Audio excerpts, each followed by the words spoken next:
Cette année, pour la nouvelle saison du show de moto, nous aurons à chaque semaine des chroniques de la FQMHR, la Fédération québécoise de moto hors route, et ce sera fait avec son directeur général, Benoît-Gilles Depont. Salut, bienvenue dans le show. Salut Éric, ça va bien? Ça va très bien parce qu'on va parler d'une de mes formes préférées de moto, la moto hors route.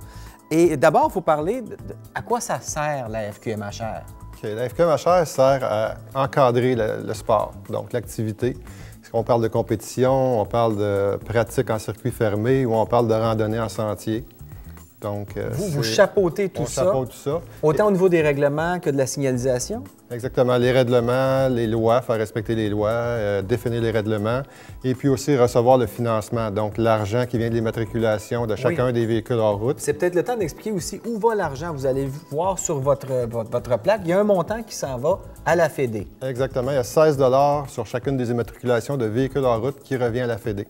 OK. Pour développer le sport, donc la formation en secourisme, pour s'assurer qu'il y a des gens compétents sur place au cas où il y aurait des accidents.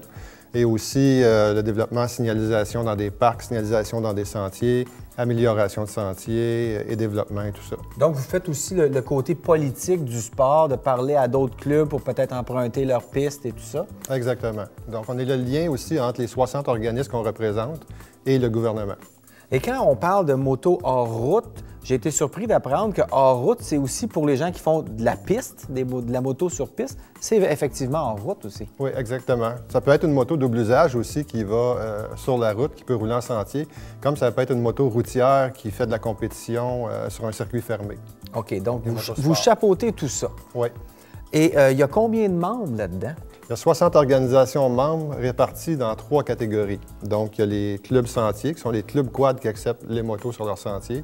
Il y en a 4000 km pour 20 clubs. Et puis, il y a 20 parcs, donc des endroits où on peut aller rouler avec des motocross, des parcs fermés, là, clôturés, où il y a un cadre sécuritaire pour rouler là. Puis aussi des associations, soit de randonnée, soit de compétition ou de formation. Parfait. Bien, ça va être intéressant d'en apprendre plus là-dessus. À chaque semaine, on va avoir une chronique de la FQMHR. Merci, puis bienvenue dans le club. Ça nous fait plaisir cette année d'être avec vous, là.